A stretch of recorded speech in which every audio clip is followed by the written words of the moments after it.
Blog Talk Radio. Paranormal Review Radio.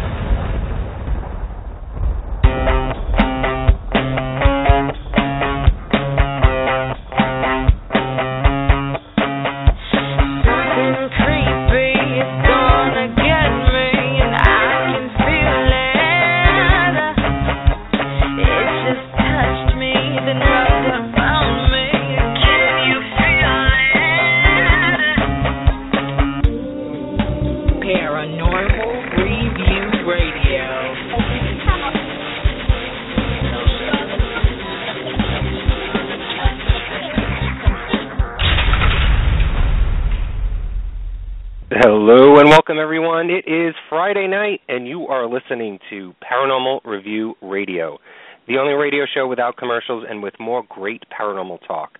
Thank you for joining us tonight. I'm Anthony Agati in New York. And I'm Lucy Liebfried in Chicago. You are listening to one of the highest-rated paranormal radio shows on Blog Talk. No bull, no lies, just a true platform for everyone to share their knowledge and experiences. When searching for the truth, good communication is key. Our phone lines are open for questions or stories. The call-in number is 661-244-9831. And our chat room is also open, so you can type in your questions or comments as well. Don't forget to like us on Facebook and subscribe to our YouTube channel at Paranormal Review Radio. You'll find more articles, blogs, and full show uploads. And if you have specific questions, comments, or would like to be a guest on the show, email us at paranormal.review@aol.com. Now, sit back, get comfy, and prepare to open your minds. It's time for Paranormal Review Radio. You know, many of us have read the policies at certain haunted locations stipulating what you can and cannot do. No drugs, no weapons allowed, no burning candles, no alcohol, and yes, no Ouija boards. We've always respected individual regulations and policies, but never understand the logic behind not allowing Ouija boards during an investigation. When I compile a list of possession incidents, 9 out of 10 times a Ouija board was never around. So who believes the Ouija board can be a positive tool for communication? Let's see a show of hands. Oh, wait, I forgot it's radio. Well, our guest tonight has had many positive experiences using the Ouija board and is not wrapped up in the negative hype Hollywood and naysayers have portrayed it to be. Karen Dahlman has been working in the arena of spirit communication via the Ouija board for over 40 years. She is an author, licensed therapist, business owner, and consultant, and a leading expert Ouijaologist. She has written a book called The Spirits of Ouija, 4 Decades of Communication. In her book, she chronicles her experiences, her conversations, and the messages she received while using the board. These are messages of inspiration, healing, creativity, and closure. There are messages from loved ones as well as the wisdom of the ages. Tonight, we will share a different side of the Ouija board, one that you may not be used to. So please help me in welcoming Karen Dahlman to the show. Hi, Karen. Thanks for coming on the show tonight. Hi, Anthony. Hi, Lucy. Thanks for having me. Hi, Karen. Welcome to the show. You know, it's no secret that the Ouija board has been given a bad rap since the turn of the century, and Hollywood has only helped fuel the fire. But why do you think many of us in the paranormal field still believe that the Ouija board is such an evil tool? Well, as you said, there's a lot of stories out there about people saying they've been possessed by using the board, and there's stories where people want to blame the board, which is really a neutral tool, on something that went wrong in their life. So I think that's a combination of those two things. Also, the board is very mysterious. I mean, it comes in a box. There's no rules and how to use it, no instructions, except for, ideas of maybe you can have a mysterious conversation with somebody about something. You know who you're talking to. So there's a whole mystique about it. Plus, you're right, Hollywood capitalized on the board because it is mysterious. And, they were really smart to do so because it allowed people to still have this, bring up a new fear in their movies. So when The Exorcist was released in 1973, December 26th, they really capitalized on that. And if you recall the true story of the possession of the boy, which wasn't really a girl, in the movie it was a girl named Reagan, the boy never even touched the Ouija board. So you knew to throw it in there, and it would just cause this great uproar with people, and people ran with it ever since. Well, Karen, personally, have you ever had a negative experience while using the Ouija? I wouldn't say negative. Okay, so I've had a couple experiences that turned out a little, I would say slightly negative, but they turned out way I didn't want to go. I didn't want to go that direction. One was when I had some spirits communicate with me who started cussing, and I just said, you know what, I don't need to take this. So I put the board away and said, you can't talk to me that way. Simply, when something like that happens, you just put the board away. You stop using it. The other time, I actually had a spirit manifest that touched me. Now, I do want to let everybody know that that's not uncommon for me. I've been in communication with spirits throughout my life, and it's not unusual for me to see them once in a while, smell them, hear them, touch me, so that's not unusual. But yet, when it gets that level, sometimes you just want to say, enough is enough. But that's the most negative I've had. I never was told to fear the board. In fact, I received it on December 25th, Christmas, 1973, the day before The Exorcist was released. I was very young, and I had no idea or even qualms or notions to even think about fearing it. So that was my beginning with the board, and throughout my whole life, I just never saw it as a negative tool. Mm-hmm. Well, you know what, Karen, I was really intrigued by your book, The Spirits of Ouija, 4 Decades of Communication. You called it your Ouija tell-all, a 40-year odyssey spent communicating with spirit friends from the great beyond. Can I ask you how you began this journey? Sure. It all started, it was earlier in 1973. I had a couple girlfriends who lived down the street, and I was at their house playing. And we'd play our typical board games and stuff, and all of a sudden they pulled out a new board game. And I didn't know really what a Ouija board was. I don't even remember if I even heard the word. But they pulled it out and said, this is really cool, let's try it. And I thought, what do you do with this silly thing? And they had a planchette, which is that little device that moves around the board, and then, of course, little letters and the numbers on the board. And they were showing me how it moves around when they put their hands on it. I thought, this is stupid. They've got to be pushing it. Come on. I mean, really. They said, try it. And I swore I was going to be dead weight. I wasn't going to allow it. I was going to push it, nothing. And it started moving. And now, who knows, maybe they were pushing it. But let me tell you what happened. We continued to do it, and then we took turns. And then all of a sudden the two girls started talking to another person on the board, which was a little girl, they said, was a ghost. And I was like, well, who is this? And they go, it's our dead sister. I said, what? I had no idea they even had a sister that died. So that to me was a shock in itself. I said, what are you talking about? One of the twins had a sister who died shortly after birth. She was very young. But yet, in the spirit realm, she still had matured to a certain age where she was communicating with these girls. And they would tell their parents thought it was just, that their kids were playing. But we talked to this little girl as if she was in the room with us, and she was answering questions, we're playing and talking, and at that point, I was sold. I could not believe this, and I believed it. And so I went home and was so excited to tell my parents. And, of course, they thought, oh, yeah, right, wink, wink, I'm sure you're talking to a ghost. But sure enough, Santa Claus brought me my board. Later that year on Christmas, I said, that's all I want for Christmas from Santa. Well, since that time, I mean, to be called a Ouijaologist, you must have spent an exuberant amount of time playing with it, studying it, communing with it, being around this board for so long, and just, sort of connecting with it. How much time have you spent with the Ouija board or spirit boards in general? Many, many, many years. And I would say when I was younger, it was more intermittent because not everybody would want to use the board with me or even understood what to do with it. It was probably more intermittent as well in junior high and high school. It was really in college where I pulled the board back out and got into it on a serious level. And in this case, I was at college in my sorority, and we pulled out the board, and I wanted to show everybody how it worked because I had a few friends in that sorority who could use the board really well and believed in the power of it. We would use it and speak to other dead sorority sisters, which we didn't know. We only thought you could talk to dead people.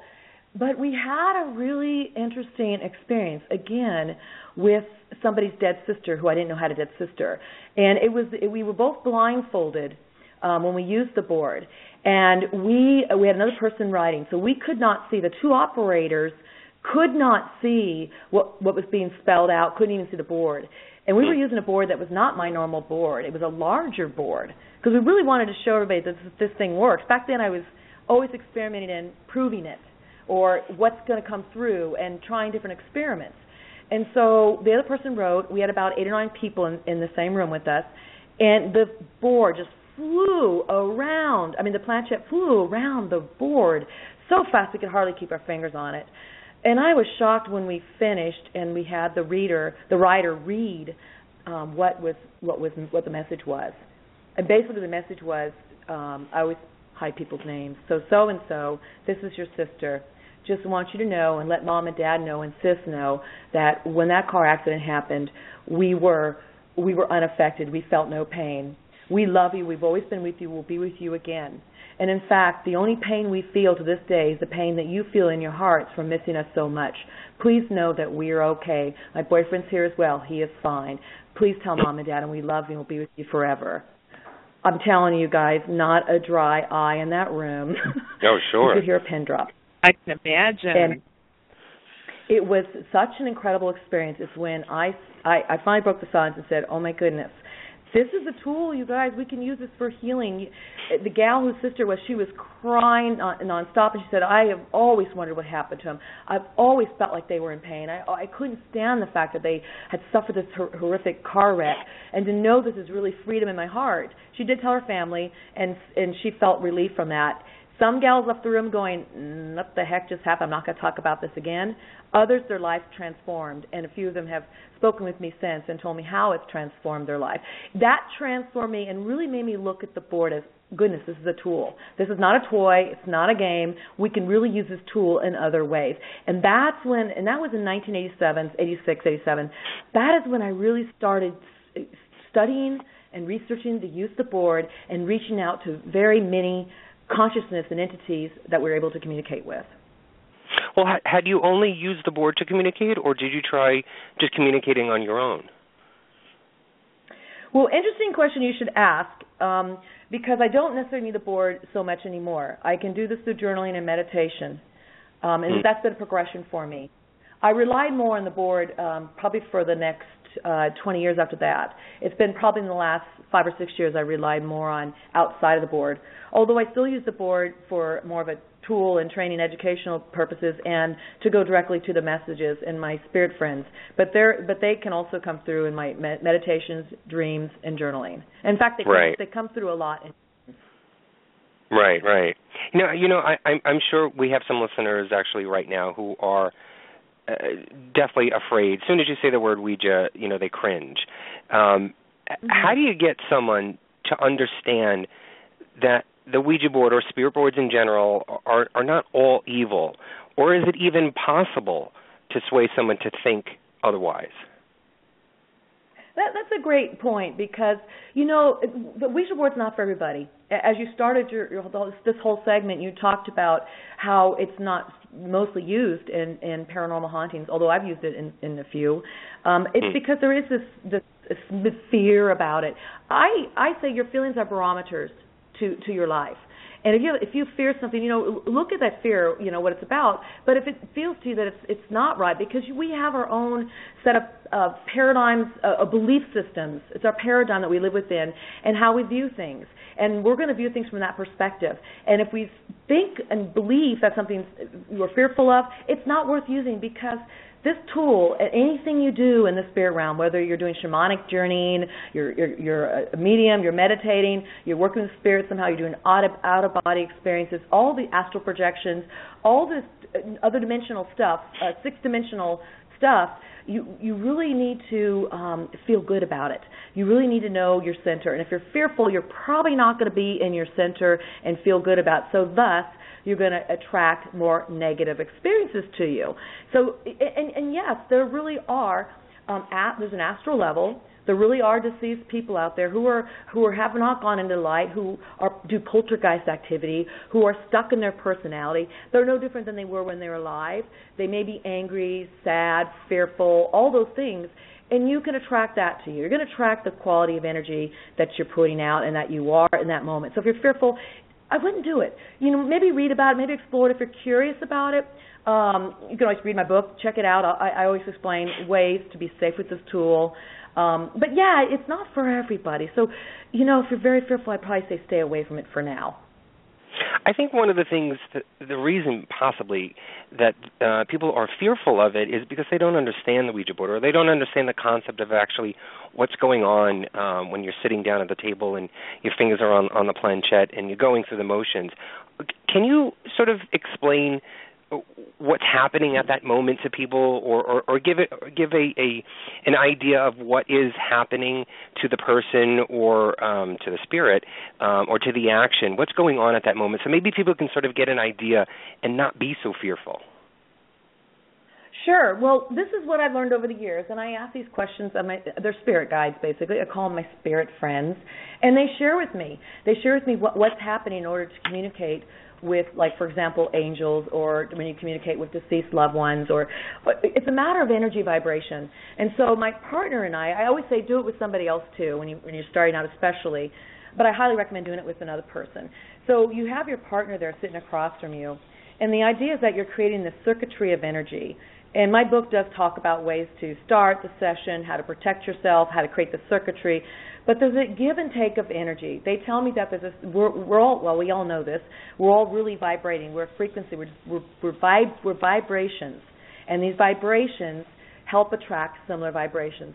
Now what we do when we do the board talking to more of the ethereal beings, we work to raise our vibration, and they have to actually lower their vibration to reach ours. I'm not judging the vibration, saying one's better or worse than the other. I'm just saying there's a difference. They're in a whole other dimension, and their vibration is different than ours. There's no sense of time, and we have this timeline, and it changes our vibration. We're stuck in the physical matter. They are not, and so their energy must change to meet ours. We match ours to theirs, and this is another reason why you don't want to do it when you're fearful, because you'll attract lower energies.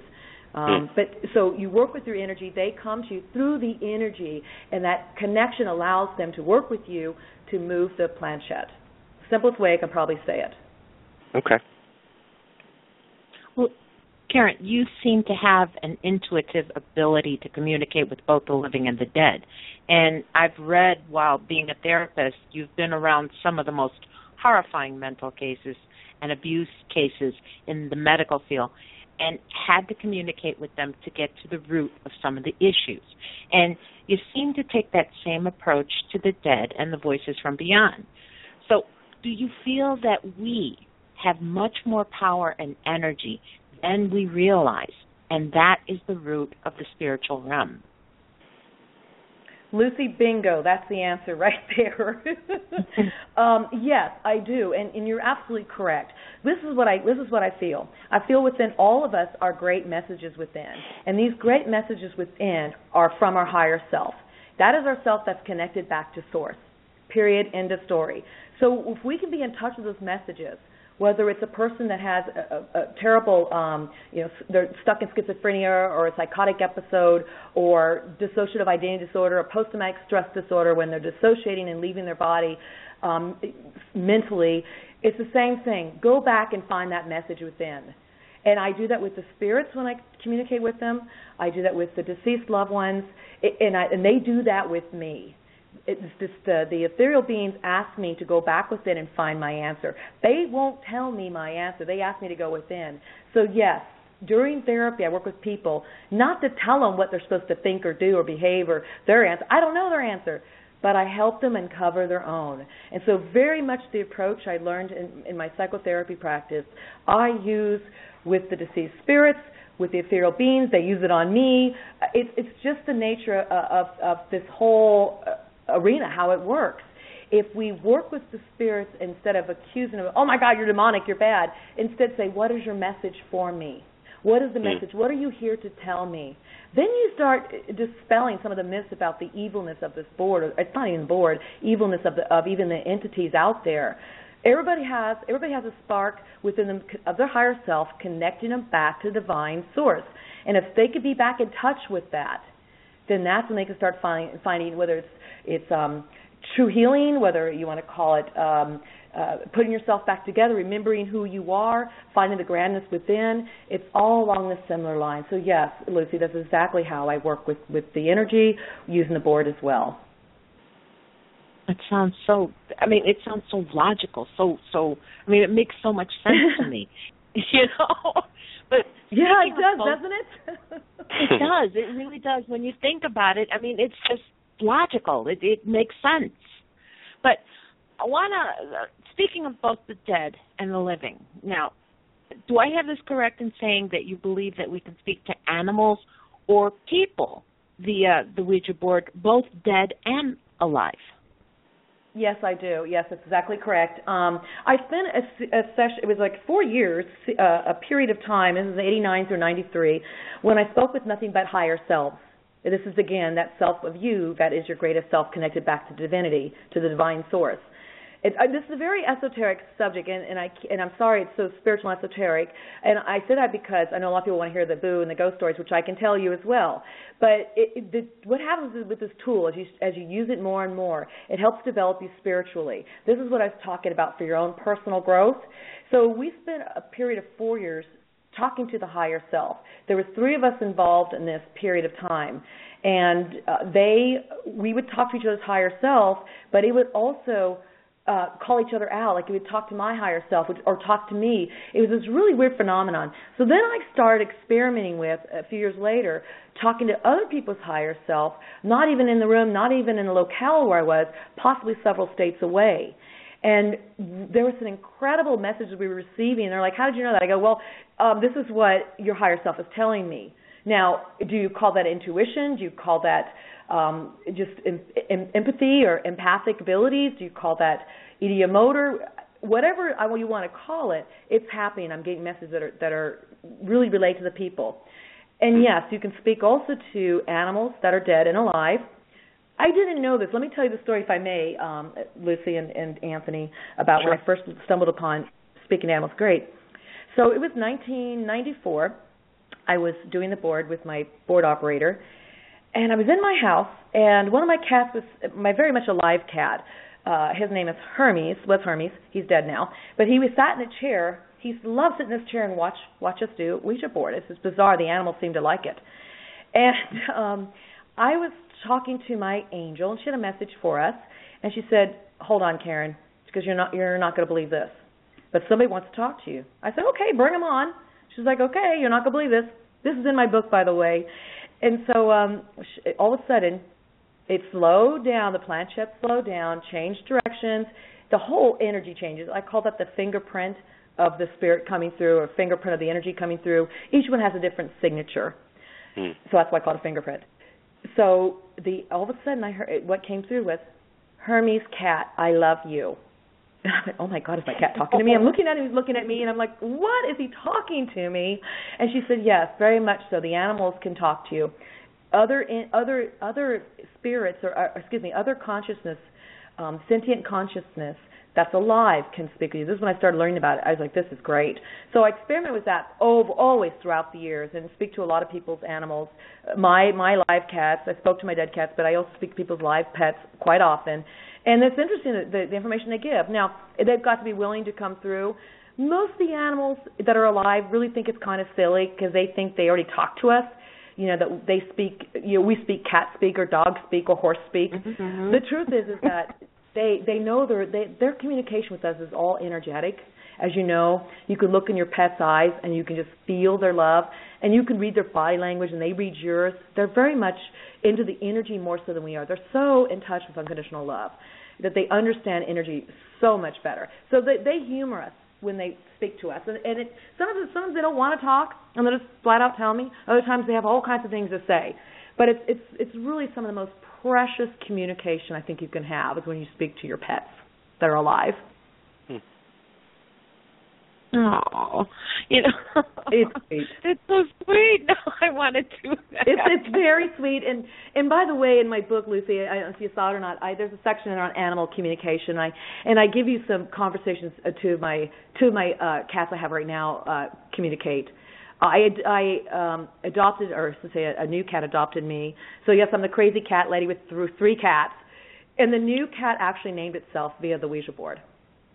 Really? It didn't like the name it was given. Yeah, it was lost, and nobody.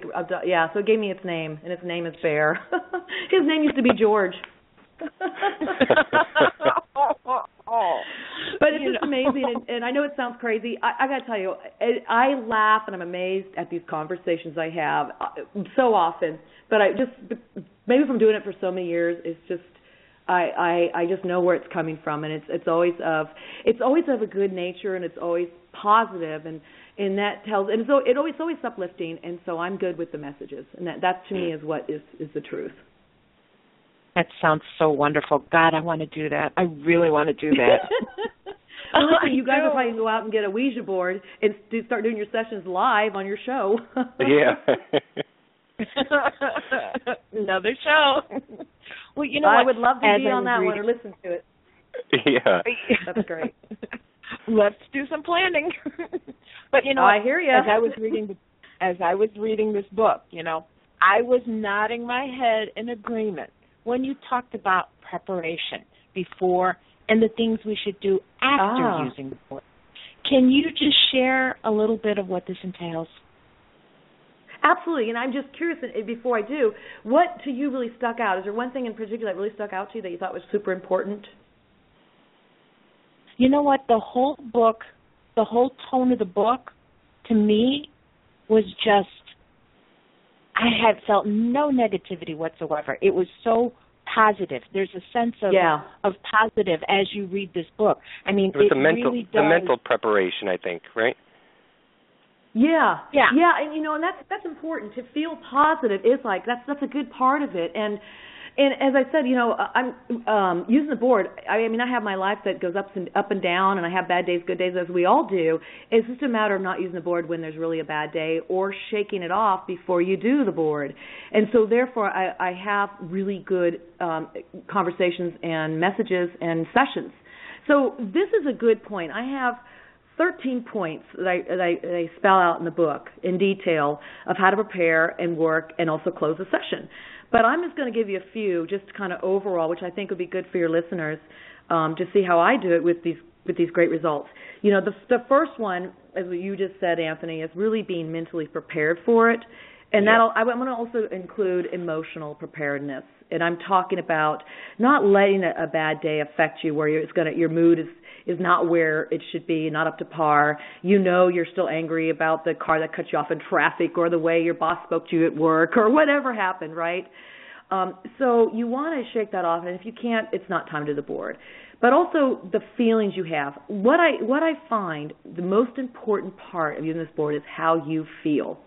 Because feeling is truly the receptor center of our heart, and it's what we're going to attract to us. It's through our feelings. Animals know this. They sense you through your feelings. They know when you're sad. They know when you're upset. They're going to run from you if they feel like you're, angry. Or they feel it. That is truly getting down to brass tacks. So how you feel is super important. If you don't feel quiet in space, don't use it. But you should feel anticipatory, feel uplifted. And there's ways you can get in that space. And I like to do it with lighting a candle, setting the ambiance in a room.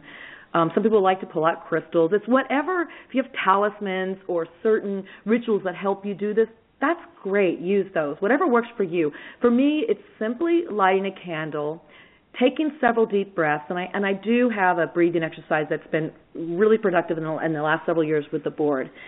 Implementing this breathing exercise I call hips to heart. It's in the book. Has really skyrocketed the level of communication we have now.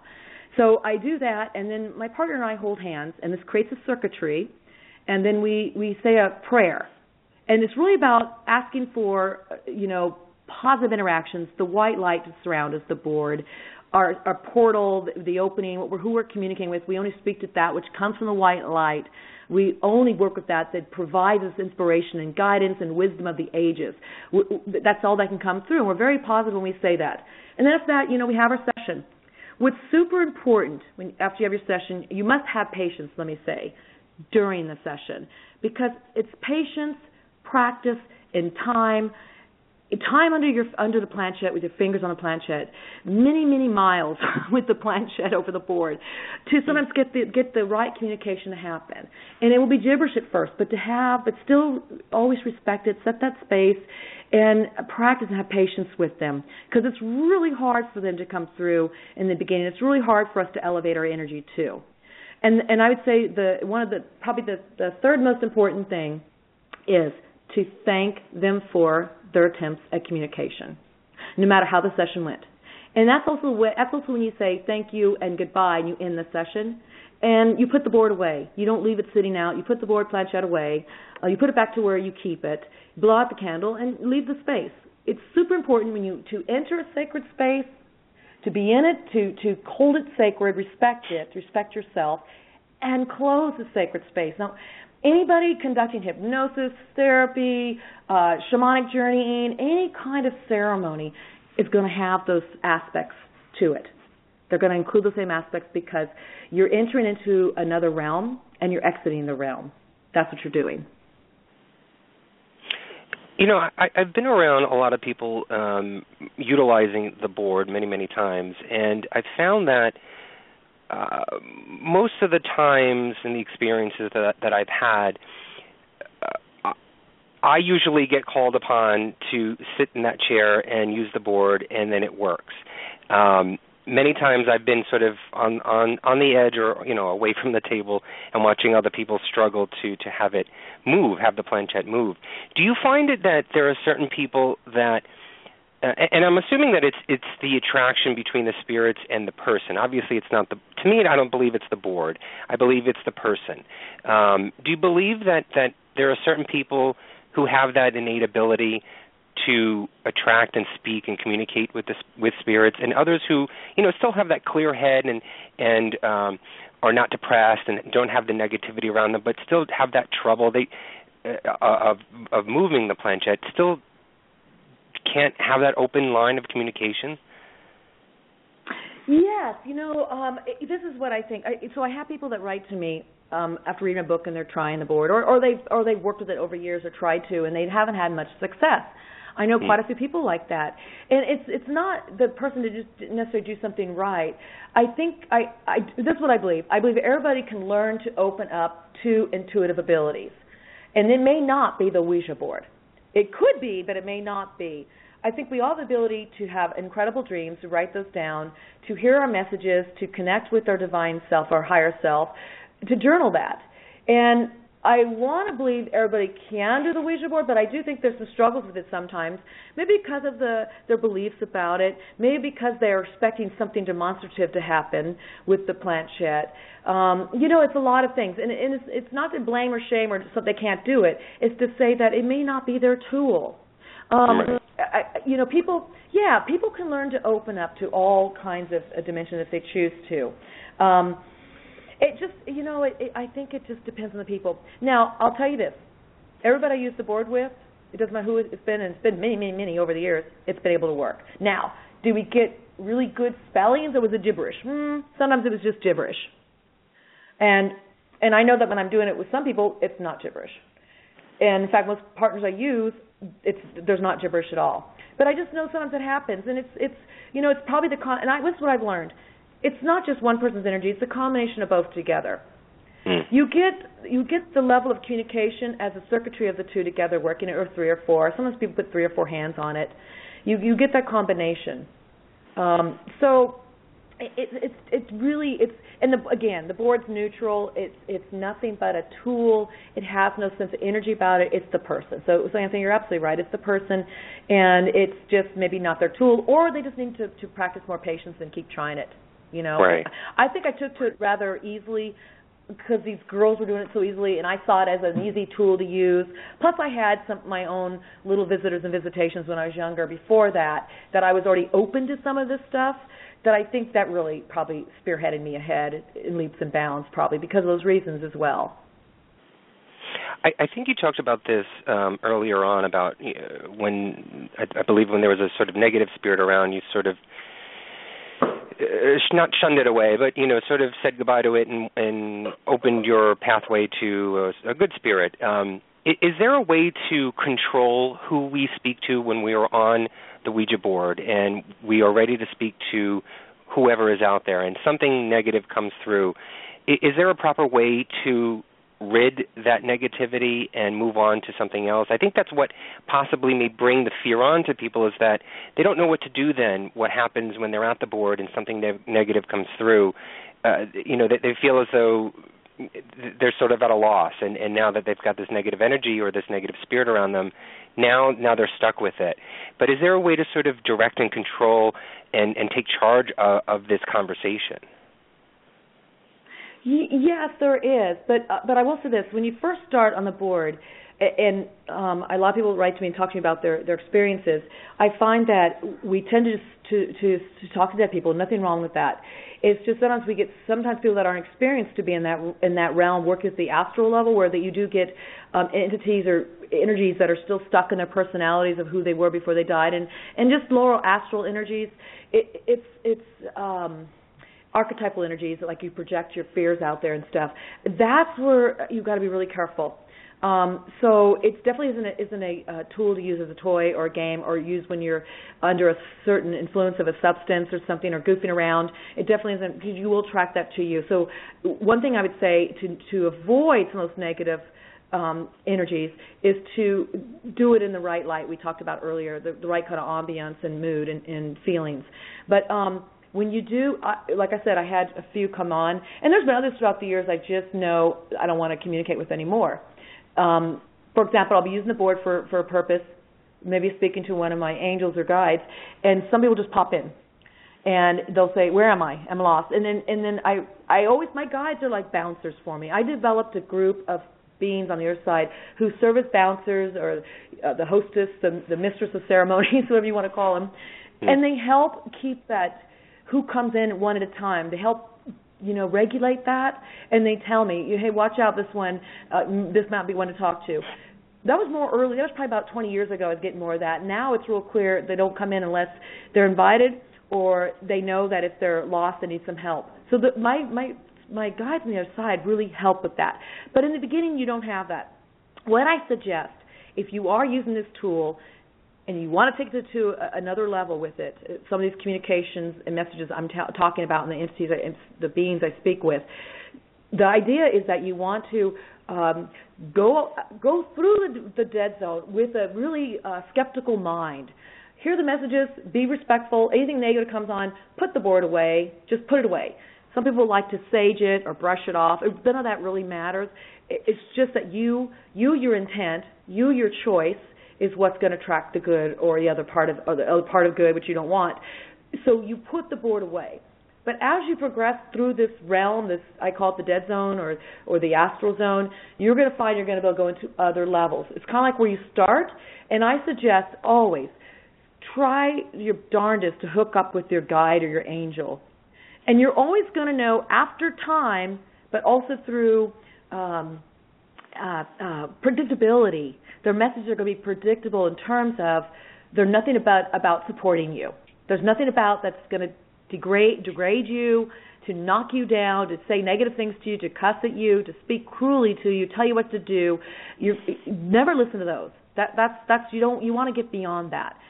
As you begin working, like I said, into other realms and develop your ability to connect and your energy to vibrate a little higher, what you'll find is these other ones will be able to come through, and they want to help you.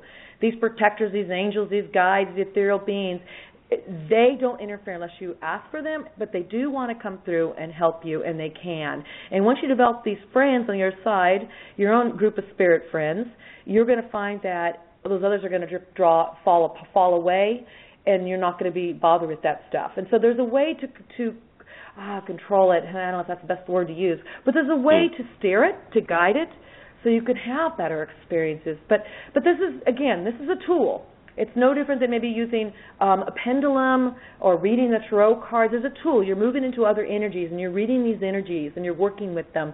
And you want to be respectful, and you want to be, most importantly, respectful of yourself and take care of yourself.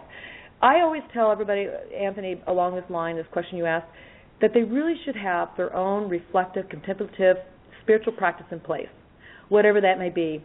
Mine is a mix of metaphysical and spiritual practices. I love the Native American tradition. I use a lot of those traditions, as well as the meditation Eastern traditions, and I incorporate them together. And I'm always journaling and writing, reflecting and writing my dreams as a way to get to know who I am in my center.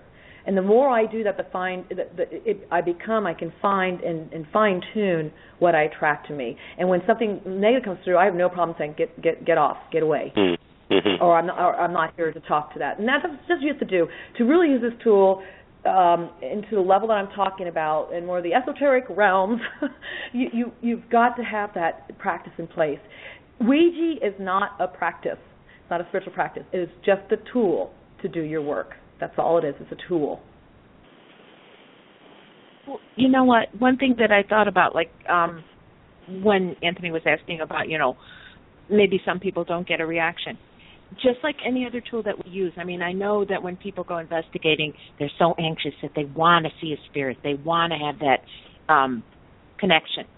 Can you be too anxious to make a connection and nothing will happen? Well, it is exciting, and I guess we could be too anxious. As long as you're anxious and it's like an excited thing, they really work off the energy. So if the energy of being anxious for you is like joy and anticipation, and kind of like when you're a young kid waiting for Santa to come, you're going to get your gifts, or your birthday party or something when you're young. If it's that kind of anxiousness or anticipation, then that's a very positive energy that can help draw them in. If it's anxious like anxiety, like a little more of a concern, that's gonna stop the communication or keep it at a certain lower level. That's important to think about when you're doing this tool, and I'm glad you brought that up for that reason. Well, you did mention in the book that atmosphere and the planet can affect the session. How so? Mm-hmm. Boy, that's fun to talk about, because over the years I've learned there's many different reasons why the board can't work, even though you might be experienced at using it. What happens is, so let me back up. I'm going to compare it to like your wireless phone and the cell towers in which make your wireless phones work. So when the cell tower is in a mountainous area and it's topographically challenged, the signal has a better chance to drop until it hits the next tower to pick up your signal when you're speaking. Or if there's solar flares or sometimes different inclement weather, that also can affect whether your wireless phones will actually work on those poles, those antenna sites. So not unlike that, the board works. I call it my cosmic phone, my board. It works much the same way. If there's too much interference in the atmosphere, such as solar flares, inclement weather, high windstorms, sandstorms, they have a harder time coming through. And I've also learned that through certain alignments of planets and some certain eclipses, they can't come through either. It's really fascinating. And I don't always know. I just go, why is it stuck? It's not working. Although it's my same partner, we're approaching the board the same way. We both are in a good space. They say we can't talk tonight, and they struggle to get it out. Other times they'll tell me later and say, yeah, there was a transit of the Venus, of the sun, of the moon. The planets were aligned all weird, and it blocked us. It was harder for us to make communication. So there's so many influences here. I'm talking about more atmospheric influences we can't control. But the influences we can control is how we approach the session, how we approach ourselves, our mental, our physical, our emotional, spiritual health, and how we work with them and raise our energy level. But that's one area we can't control. And so you have to rely on them when it's not going to work. Something else has happened before. If I'm feeling sick or my other board operator is feeling sick, not so much somebody in the room, but the two that are really the main communicators, facilitators of the session, if they're feeling sick, like a cold or something, it won't work. They'll tell you it's just not good to do it right now. It drains our energy. It drains them. It's harder. It's laborious. The communication struggles, and it's just not a win-win, because then you're drawing in other energies. So there's different influences that definitely do affect it, and I do talk about that. You're right, Lucy, in the book. So you can read about that as well to go into a little more detail of it. Karen, is there a benefit to using the Ouija? Are those who don't use it missing out on a connection that we can't get anywhere else? No, they're not missing out. No, not at all, because many people will do these kind of connections without the board, and many people have done it at the beginning without a board and don't even want to touch a board. We all have the ability to develop our intuition, our ability to be empathic, that ESP, that perception, extra perception that all of us can really develop. So we can develop in many, many ways. This is just one tool that helped me. Although I have many other tools, like I said, I use in unison with the board. I always have. But you're not missing out on anything. I think if you feel a call towards this tool, you definitely can develop with it. And a lot of people write to me, and I won't ever say names, because some of these people, you might know who they are. They're out in the field talking about their experiences. But they originally got started with the Ouija board to communicate with some of their beings and entities that they channel or that they're in contact with. Angels, ethereal beings, multidimensional, interdimensional beings, which we would call those extraterrestrials. They like to call themselves interdimensional beings or multidimensional beings, that they start with the Ouija board and then they went on from there, or they still use the Ouija board. So it's really fascinating. I've just been out in the public for the little over 2 years now, talking about this work that I've been doing for now 42 years, and it's fascinating how people come out of the woodwork and tell me their stories, and I'm thrilled because I'm not alone doing this. There's quite a few out there, you guys, who are doing this work on this level and just, beyond. It's very interesting. And there's some really fascinating cases where, like, a lot of people know the Seth material got started. Jane Roberts got started with the board. Betty White got started with the Ouija board, and she was back at the early 1900s. Throughout the ages, Patient Worth was another one, early 1900s, that worked with the board. I can go on and on. I mentioned some in the book. You can go research. But they started with the board, and from that they were able to write incredible books, channel incredible information, bodies of knowledge that they share with others that have helped others in their life. The list goes on. And without even really knowing that when I was younger using the board, it wasn't until I probably got in my college years I really started reading all those books that talked about that. And I was like, yeah, this is how I'm using the board as well. And it's interesting because there are a lot of parallel things that I'm reading they get that I'm getting. And so it's just one tool of many to use. And use it if you feel called to it, and if you don't, there's other tools that if you feel inclined to do this kind of work. I think you just mentioned this, or I may be going off the board, no pun intended, but some have said that the board has allowed them to speak and communicate with aliens from other planets. Have you ever experienced that? Let's just say I've spoken to interdimensional beings, and they identify themselves sometimes by names or by locations. So I'd say yes. I haven't really come out publicly with that yet, and that would probably be my Advanced Ouija 101 book. But yet, I'm launching a new website. You have it, KarenADalman.com. And in that, I'm going to start sharing a lot of these sessions that I'm having and getting into some more of these advanced topics, such as the higher self, interdimensional being, which is ETs, going beyond some of the stuff we're talking about tonight. But no, that's a great question. I know people that I've worked with and are in communication right now with those types of beings via the board. And there's channels out there that many of you probably know who do this work too. They didn't necessarily use the board, but they speak to supposedly these kind of beings. So right. What I found, if your mind is open and you're living and working outside of the box or outside of the board, no pun intended, that you really can open up to and communicate with to many sentient conscious beings. It's really mind blowing when you get going with this. You're only limited by your beliefs. only limited by what you've told and what you think. And so I really try to keep expanding those boundaries with the board. And I continue to do more and more experiments with that to push it. Awesome. That's interesting. Thank you. It's a lot of fun. Well, we had a debate earlier last year on the use of the Ouija, and someone on the panel brought up the point that they don't mind the board, but just don't like it that it's being geared towards children by placing it in stores next to other board games. What's your stand on that? Well, I got it as a child. I was 8 years old, and it is marketed as a game, and I'm here to tell parents it's not a game. Now, you tell your children not to do something, it's almost like you got to almost do reverse psychology sometimes, because they're going to probably go to a girlfriend's house as a sleepover, like my house when I was little, and use the board. You know? So it's almost better if you're, So this is how I would approach it. I wouldn't necessarily go out and get your kid a board. Yet if the kid comes to you, your child, and says, I've been using the board at Susie's house down the street, I'd say, what is it about the board that fascinates you?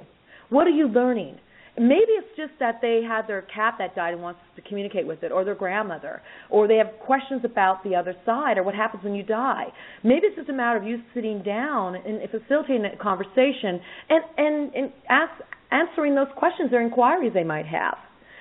If they're going to do it, they're probably going to go down the street and do it, although you could tell them not to do it. So I think it's really a preference of that parent with that child, and where they think their kid's maturity is, or what they think they're going to do with it. We don't want to mess around with this. It's not a toy. I was so fortunate at the age of 8 to just know that. I guess, I don't know why, I just did, and I never messed around with it as a game. Although I did sleepovers, we didn't know how to protect ourselves. We talked to all kinds of things. I think most of my friends didn't believe it, so nothing really affected them. I didn't know if I believed it, they were pushing it or not. So I think that happens with kids. They have a short span of focus at times. They may just play with it for a week and then go, oh, that's stupid, it doesn't work. Because I'm going to tell you what, to get it to work, you kind of have to be a little more serious with it and allow it to work. And a lot of times you could say the other kid in the room might be pushing it with them. But I'm not against it. I'm not for it. But I would say find out what the reason is why they want to use it. If that topic comes up at your household, just inquire a little bit more about what they really are trying to seek and find. Well, a good friend of the show, Bob Murch, I'm not sure if you're familiar with him. He's talked to us a number of times. Of course I know Robert. Robert Murch and I are really good friends. Yeah. He's talked to us. Good. I mean, he's a great guy, and he's talked to us a number of times on and off the air, and he has said many times that the board is just a board. It's basically what you're saying, and it's the person and the energy that is what is motivating the communication. And so to demonize the board is like throwing, and he said this specifically on one of the shows that we had, which I loved this metaphor that he said. He said to demonize the board is like throwing away your cell phone when you have a verbal argument with someone on the phone. Yep. Do you think the masses will ever remove the stigmata of the Ouija and come to understand it better? No, I don't think so. I think, again, because it's sold as this toy, and people are upset about that. It's sold without directions. Everybody has their own opinion about it. There's a lot of fear around anything spooky or anything paranormal or mystical. I don't think so, and that's okay. I'm totally okay with that, because I think there's something for everybody. But also, it helps kind of sell the books and the boards. Right. And I'm okay with that too. Yeah. I 100% agree with Robert on this, and he and I speak about this all the time too. And in fact, if I can put a little plug in here, we've got a huge OuijaCon conference that Robert Murch and his Talking Board the Historical Society is sponsoring. I'm one of the guest speakers there, coming up in April 2015 in Baltimore, Maryland, from the 23rd to the 25th. That's going to be an incredible event and show, and I hope you guys can make it, because it'll be anything, everything under the sun Ouija, the good, bad, the ugly, and all in between. So it'll be fun. Is that at the new museum there? Yes, and the museum's going to be open to view. All the talking boards, spirit boards that the Talking Board Historical Society has put together. It's really going to be a beautiful display, and you're going to meet some of the bigwigs and the people that work with the board all the time, or have experiences with it, and also the people that have either worked on paranormal shows and stuff of that nature as well, with the board or without the board. So it's going to be a really cool event. So I hope people can come out and join us. That's awesome. Yeah. Yeah, it is.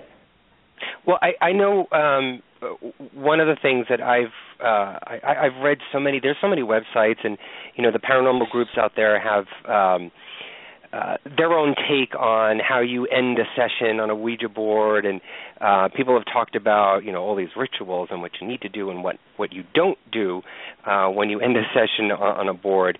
I mean, let's just see if we can set the record straight from the professional, from Karen Dahlman. Is there anything that is proper in how to end a Ouija board session, or is there just no other way? You just put the board away? Well, look, you end it, okay, because you've set up this whole stage, and this to me is the, quote, proper way. Okay, we all go about the spiritual realms, the paranormal, metaphysical realms in our own way, but the important thing is protection, being clear on your intention, what you want to have happen during that session, and I always say thanking them, having respect for the communication is a way to end the session. I always end it with, okay, please provide us your final last words, parting words. I always make sure there's a parting words, there's a wrap-up or summary or last words they want to say. And I say, thank you very much for your time this evening, for the attempts of communication and the message we received.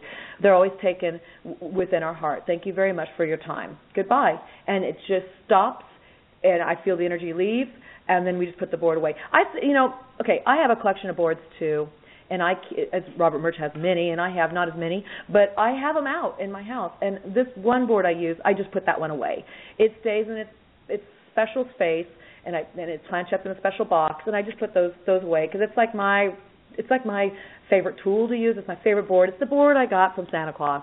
It is my favorite board, so I do put it away. It's honoring the space you were in and leaving that space. So by thanking them, by saying good final message, goodbye, you close it. That's all I do every time. And there's no ill effects, there's no demons and weird ghosts hanging out and stuff like that. That doesn't happen. That's how I end it. Other people might have rituals, which is fine. You could do a prayer, you could sage it, put incense over it. But the biggest thing I suggest is just put it away.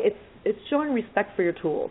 And it's just a tool. Again, it's just a neutral device. It's a tool. There's nothing special about Ouija board, the masonite, the wooden ones, the cardboard ones. In fact, you guys, I take paper sacks and I'll just write the alphabet on it, numbers on it, yes, no, goodbye, hello, and that kind of stuff. And I'll take a Pyrex dish, turn it over, or a double old-fashioned, and it'll move. It'll spell. Again, it's us. It's the communication, right. The connection, the circuitry. Yeah, it's not the board. So you don't have to go burn your boards. In fact, let me know about them. Send them to me. I'll be happy to take your boards if you think they're possessed. I'll add them to my collection. It's not the board. It's ourselves. It's our own fears. It's our own projections. And that I stand firmly on that. From all the years I've been doing this, and all the people I've spoken with about this, who use it on this in this light, who use it like this. So, Karen, what lessons can we learn from using the Ouija? Well, you can learn, first of all, the basic lesson is about respect for yourself and respect for the communication, which means opening yourself up to these other dimensions. That's the first thing you will learn, and that's just on a very basic 101 level, that you can open these channels of communication, whether it's a seized person to obtain closure on grief, or whether it's a ethereal being or an angel whispering wisdom of the world or the ages through your ear. It's quite beautiful in that regard. The other thing is that you can learn, as I said, to learn to speak to other sentient beings with consciousness, such as animals, higher self. There's others. I spoke to a person in a coma. I spoke to a fetus in the womb. I mean, all kinds of interesting things like this. You can learn sexes of babies. All kinds of stuff. The list goes on and on. But what I try to tell people, and what I encourage when you work with the board this way, is that you can really learn to be in touch with your higher self. It sounds funny because here I'm talking to entities outside of myself, but yet I'm not. The belief here, and here we go, we'll get some advanced Ouijas, like Ouija 400 now, 401. It's when we work with this the board on this level, what we find is that we can communicate with this global source, this divine source that we're all part of. And in fact, you're not disconnected. I'm not disconnected from it. Anthony, you're connected. We're all part of the same. And so we can communicate with that, which actually is talking to our part that is the wise one inside. So my spirit guides, instead of answering me directly, they'll say, after the conversation we had last session, what do you think you've learned? Or they'll say, congratulations on trying that new technique. I see that it's working well for you. It'll be things like that to make me think. And so when we have sessions, we have conversations during the middle of the session with our hands on the planchette. And this is one of the things you start to learn. You can have like the third guide there with you, if you will, who's going to communicate with you in your circle. So you, your partner, and maybe who else is in the open message circle, and this being, you all have this conversation. Just when they the planchette starts to move, we all shut up, and we listen to them, and they listen to us, and it's this dialogue. And so you really, the whole goal here in what I'm talking about is really getting to know, again, I've said it many times, and I probably can't say it enough, because I have to beat this into my head myself, is that we really are learning to be in touch with that part of us that is connected back to source. And this is just one tool to do it. And I know people are going to go, I disagree because it's all evil. I'm here to tell you it has not been evil for me. In all these years I've used it, and I've used it as a tool to do that. But again, there are many other tools to do this as well. So you can learn to do that through the board. You're not missing anything if you don't do that through the board, but by all means you could gain this level of communication. It is an easy way to have this communication. It's a great place to start.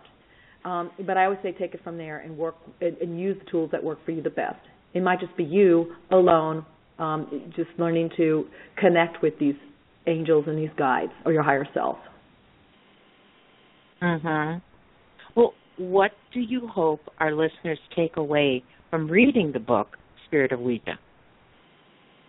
Well, I really hope they understand that the book was written in a real simple format, so it's almost like they're sitting across from me on a table having a conversation. We're sipping some tea or coffee, and we're just having a conversation about, the Ouija board and what it's done. I want it to be a very simple read, and most people tell me it has been that for them.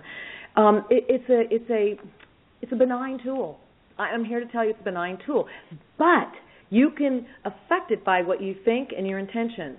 And so to use this tool, let's really get in the right frame of mind, right space, and then you're really going to skyrocket and spearhead yourself forward by using this tool. You can. I'm not saying you necessarily everybody will, but you can. I hope people walk away understanding that the real message here is that once we tap back into ourselves, there is this incredible energy within, I would call it our greatness within, that allows us to come forth, bring forth, and express all our abilities, capabilities, skills, talents that we have latent, that we're not even aware of. And this is just one tool that helps you be reminded of that and to hopefully start bringing that forth. It's really quite incredible how this unfolds as you continue down this path or this odyssey with my friend, the Ouija. Karen, it has been an absolute pleasure to have you on the show. Where can our listeners go to learn more about you and to pick up your books? Well, Lucy and Anthony, thank you so much for allowing me on your show. I really appreciate it. It's a great forum. Listened to your show before. And where people can find me, is you can find me on my website. I have two. It's KarenADalman.com and also CreativeVisionsPublications.com. I'm also on Facebook, Twitter, Google+, all under Karen A. Dahlman. And if you go to my website, you can click on Contact Us. And what we're going to do, if you give us your email and permission, we'll add you to our mailing list. We're going to be offering special discounts for my third book that's coming out. It's going to be released in April. And it's really about, I'm talking a lot about the Ouija board and how I use it as my great oracle, but also it's talking about the alchemy of personal transformation, allowing more mystical experiences to happen within your life. So you can have these experiences with or without the board, but in many other ways, so your life can feel more co-created by yourself. And that book's coming out in April, and if you sign up on the website, we'll definitely put you on our mailing list. We'll let you know about WouijaCon. We'll let you know about this book coming out. And they can also find my books, paperback, and also on Kindle and Amazon.com. I have on my website, you can order, this is only for Canada and the United States, you can order the book's autographed copies. But you can pretty much go to any bookstore and ask for the book, and they'll order it for you. Well, there you have it, folks. Karen A. Dahlman, the author of The Spirit of Ouija, 4 decades of communication. Pick up a copy today.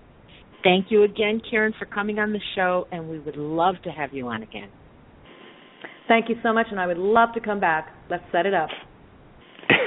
Thank you, Karen. And again, I just want to reiterate again to our listeners, you can hear more from Karen at the OuijaCon, which is this April 23rd to the 25th in Baltimore, Maryland. It is actually celebrating the 125th birthday of the Ouija, and you can pick up your tickets. You can actually go to, I believe you said, Karen's website, or you can go to TBHS, which is TalkingBoardHistoricalSociety.org, their website, to purchase tickets for that. It is. I'm looking at the lineup right now. It's got Rob Murch, Jeff Belandra, Chip Coffey, Karen, Rosemary Ellen Guiley, John Zaffis. A huge lineup. This is going to be an absolutely awesome OuijaCon. So, folks, go out there and get your tickets. I know I'm going to go actually pick up mine, Lucy. I'm not inviting you, Lucy. I'm going by myself. So thank you, Karen, so much. Thank you for coming on the show. We'd love to, again, like Lucy said, have you back on, and have a great weekend. Thank you so much. And when you come to OuijaCon, come say hello, please. I will. Everybody. We will. Awesome. Thank you guys so much. Good night, everybody. Thanks, Karen. Good night. Good night. Thank you. Bye. You know, we've talked Ouija so many times. It's almost become like a mission. Well, I'm not going to speak for you, but it's become a mission of mine to keep talking about the Ouija board and trying to set the record straight with this, because I keep going to web pages and looking at haunted locations that, you know, Lucy and I are in the midst of planning our next investigation, or, you know, hopefully it'll be a live investigation on the radio so you guys can participate. But we're looking at websites and we're looking at these locations, and again, I keep seeing over and over again where they have the policies and procedures and they stipulate on there no Ouija boards allowed. You know, and I understand it. I get it, because, and I don't want to say it's the ignorance of the owner's part. I think it's the fear of the owner's part. It's not so much the ignorance. Maybe that's a wrong word, but I just wish that people would turn around and say, you know what, I'm going to learn more about it.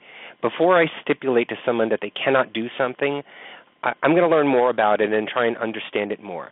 One of the shows that we did a few months back was the Church of Satan. And when we had Corvus Nocturnum on, I just thought it was a breath of fresh air to bring him on the air and talk about the Church of Satan and get it out in the open and discuss what the Church of Satan is all about. I can guarantee you now, if whoever's listening to the show right now and listening to my words right now, who has not listened to that show, is thinking, what the hell is he talking about? He talked to someone from the Church of Satan? What is he, a devil worshiper? Is he killing babies on the side? That's the mentality that people have when you bring up Church of Satan.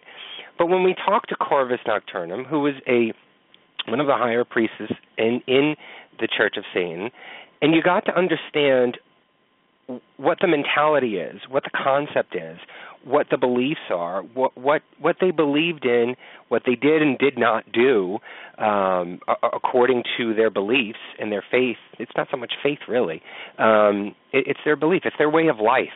That's what it was. It was their way of life. Their potential for living the best in the skin that they have at the moment.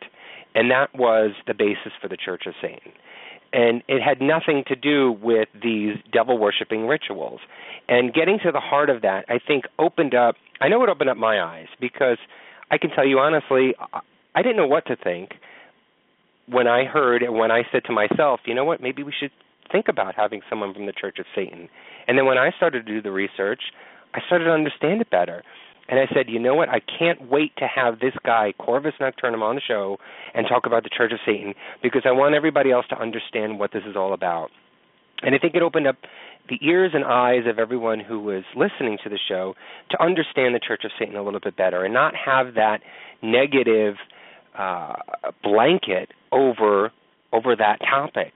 And so I'm sort of trying to create that with this Ouija board topic and trying to get it out there. And I'm not trying to drill it in people's heads that you got to do it. You got to listen to me. Stop with this negativity of the Ouija board.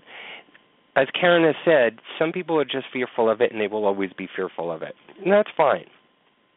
But I think you still have to have an understanding of it. You have to have an allowance to yourself to understand that the Ouija board is just a board. And we've made the similarities between the Ouija board and a digital recorder. When you guys who are investigators out there who are listening, when you go into a haunted location and you do your investigation, do you sage your digital recorder? Do you put crystals and run around in circles around your digital recorder before you put it back in your case and go home for the night? No. It's the same thing. To me, it's the same thing. I think because it's technology, it's less personal, I think. And so, therefore, we don't think it has that personal connection. That all it's doing is just recording the atmosphere. But what the board is doing the same thing. What both tools have, what the recorder and what the board has in common, is you. You're the one that is the commonality, the common denominator in both scenarios.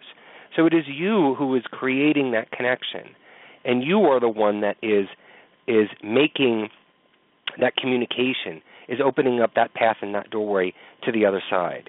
I hate to see that this board is getting that negative connotation, and for so many years, that is not just since the Exorcist movie since the 70s. It is almost over 110 years, I would say. It's from the beginning of the spiritual movement. And if you want, I can get into that whole mess and how that was created. But and it was all over money. It was all over money, and that's why that the Ouija board has this, spirit boards basically, in general, have this bad stigma over it. But I'm just trying to get people to understand it. You can still have a negative feeling towards it. You can say, I don't like it, I don't want to use it. But I'd appreciate it if people would at least understand that it is not the board that is opening up this portal to the demons and all of this nonsense. It is you the person. It is you the possession of the energy and the light that is creating that communication and is creating what is happening with that board. The board is, as Karen has said, and as Bob Murch has said, and other people have said, it is you that is creating that communication and what is funneling this planchette that's moving on that board. The board is not moving on its own. You are creating that energy with the help of the spirit to move that board. Well, I think the best point that Karen made was that it's a tool. It is just a tool. It is no different, in my opinion, than using the recorder, and it's no different than using any of the tools that we use when we investigate. I agree with you 100%. I mean, I would like to see people understand it a little bit better and not automatically say evil. You know, I mean, everyone has a story. Well, I know somebody who got possessed and stuff, but yet I haven't, in my own experience, come across anyone that has actually experienced that. And if it has happened, I don't think it's the board that did it. I think there's other factors that may have, opened themselves up. I mean, she talks about getting in contact with your higher self. I've come across this when I read tarot cards. I mean, people are afraid to get their cards read because they think it's something evil, and it's not. They're all tools. They're all tools that help you connect with energy. And as far as the Ouija goes, I really, really, really do not see what all the negativity is about. It is just a tool. It is another tool. And, of course, you have to take the precautions like you do with anything else. Anytime that you're going to connect with spirits, with a different realm, with a higher energy, you have to take some kind of precaution. But I don't think the board is any different. I mean, it's simply a board. It's simply a board and a planchette.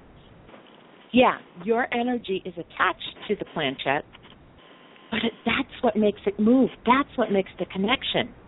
So I'm hoping that a show like tonight and all the discussions that we have will help at least to educate people a little bit more and not to run screaming, oh, evil, evil, as soon as they hear the word Ouija.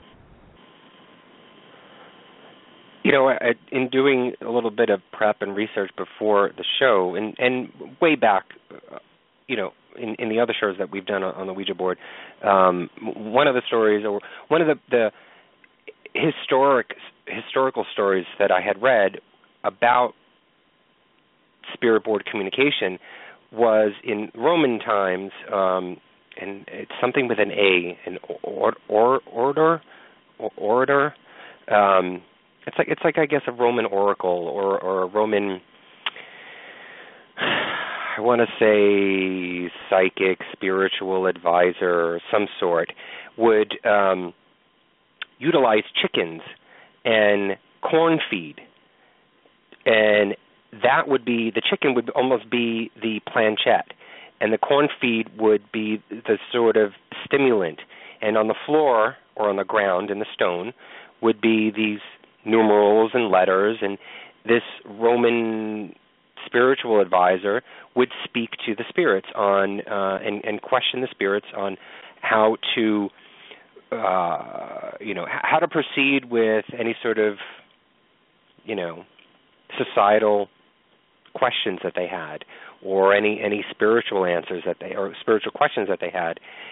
He would confide in this and would ask the chickens, basically, and the chickens would peck on the floor and peck at the numbers or letters that were on the stone.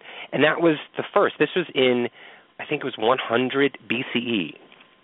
This is over 2,000 years ago. So this has been around for a very long time. And as I alluded to before, the switch over when spirituality and spiritualism sort of came into effect, when people started to see that the board was actually working, when the spirit boards were working and actually giving answers and helping people, that the psychics at that time said that these boards were producing evil or summoning evil spirits. And you better watch out when you're using these. And so it created that fear in society at that moment in time. And this was around the turn of the century. And so that's when the fear began. And that's when we all started to say, oh, well, we should not be using this board now. That's who created this fear. So it wasn't born out of factual stories where people were killed, possessed, any negative, extremely harsh negative experiences that had happened during an experience with a Ouija or spirit board.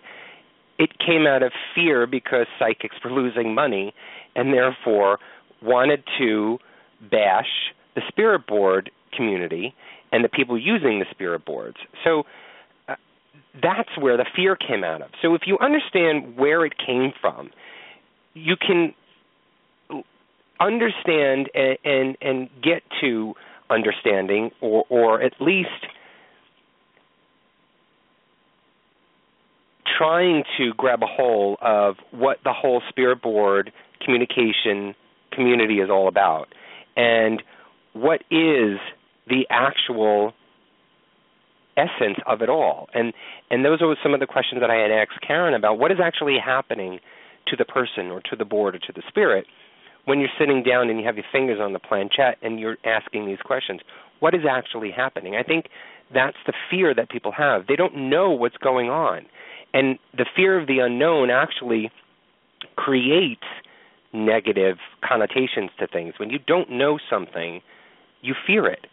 And you run stories in your mind of what could possibly be going on. Are these spirits entering my body, and are their fingers going through my fingers and moving the board? Is that what actually, and that's what creates that fear. I think the understanding of this board is what is going to prevent people from understanding it. And I'm not saying all of this so that people start to take these stipulations off of the haunted locations boards. I don't care. It doesn't bother me if it still is on the boards when we go and look and go and investigate. I'm not going to use a Ouija board. I'm going to respect everyone's decision whether or not I like it.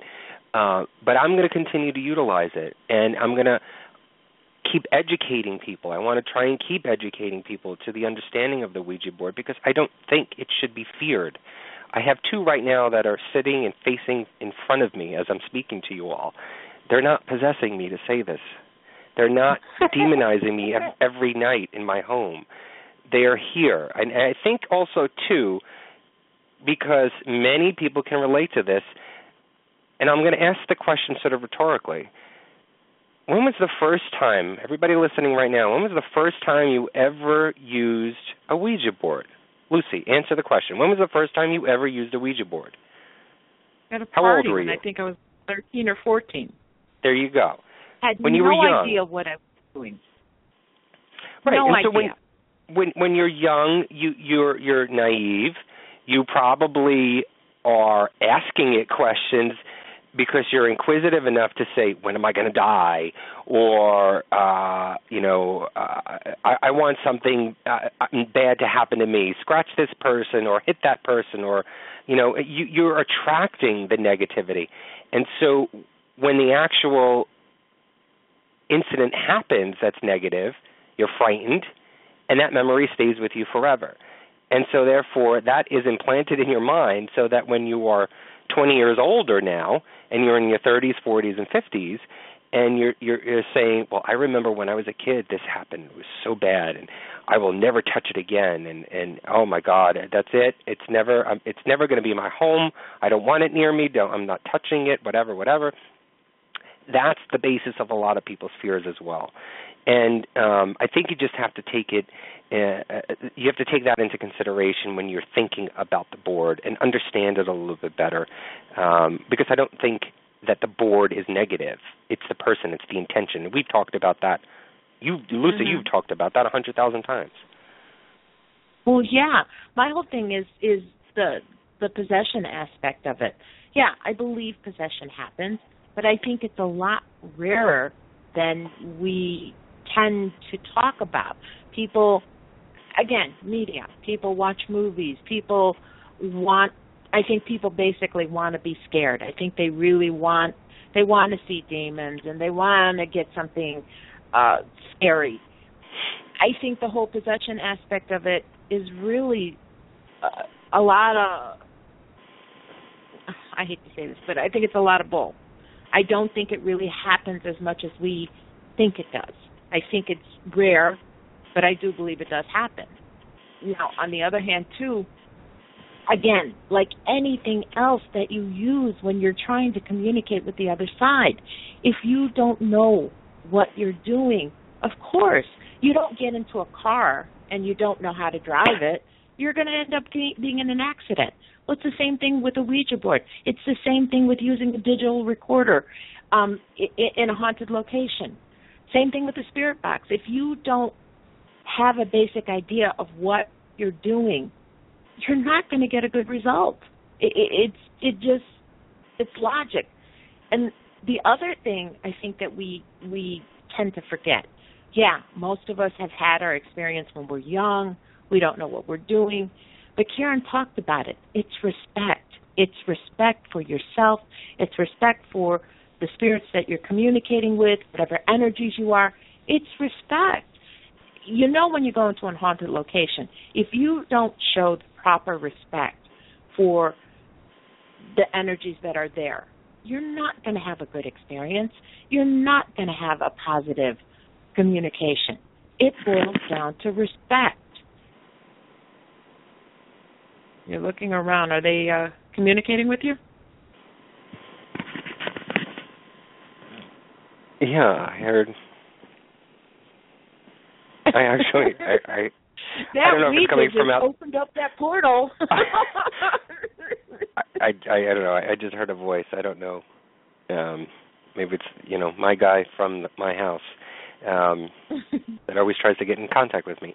Anyway, one of the things that interested me when learning about Karen and reading her book, the idea of being able to talk to the dead and the living. Not just the concept of animals and people, but the dead and the living, and this whole idea of consciousness and reaching that astral dimension or that astral plane and tapping into the consciousness of different people and I guess a universal consciousness, and being able to grasp that communication and communicate on the same basis, on that same level. That fascinated me. What are your thoughts on that idea? I love it. And I will be honest with you, it's something that I have tried myself, not using a board, but just to tap into someone else's energy, trying to get a feel, maybe a connection with someone else to see if there can be communication. I love the idea. I think it's a possibility. I think it can happen. I would love to be able to increase my knowledge enough to be able to do that. And I think we can. Like Karen says, the Ouija is just a tool to open ourselves up to our inner selves, our higher being. Well, being in that state, being in that higher state, of course, that would be, the communication without being near someone, without speaking to them, but being able to communicate, to hear their thoughts. I mean, yeah, maybe it sounds a little fantastic, but I think it's a possibility, and I really, really like that idea. I love it. I mean, the whole idea about speaking to the animals, oh, my God, I wish I could do that. I wish I could do that. You have no idea. This is something that I'm never going to stop learning about the Ouija. I am so fascinated by it, and I am so fascinated by the potential that there is with it. I don't see it as anything evil. People talk about, it opens up portals and it opens up. Well, yeah, a lot of things can open up portals and doorways to the other side. I don't believe that a single board made out of wood or cardboard can do it. There's got to be something else that's going to open up that portal. And what comes in and how it affects you is going to depend on your state of being. If you're in a negative place, you're going to get negative. If you're in a positive mode, you're going to get positive. It's not just the Ouija. It's everything. It's life itself. It's being conscious. It's being aware of your place in the universe. And if I can communicate with someone else on that level, on that extremely high level, that's a beautiful thing. I'm curious to know if folks who are in chat right now, if you're willing to answer the question, if you guys out there have ever had trouble working with the Ouija board, if you've ever sat down at the table or have had the board on your knees with your partner and have asked questions and it just would not move for you, and then the moment you got up and switched partners with someone else, boom, right then and there it just started to move freely like it had done it all night long. Just curious to see if there was any problems with folks out there, if people had experienced that, where they were just so frustrated that it just never worked for them, or most of the time it doesn't work for them, but sometimes when it does, it really does work.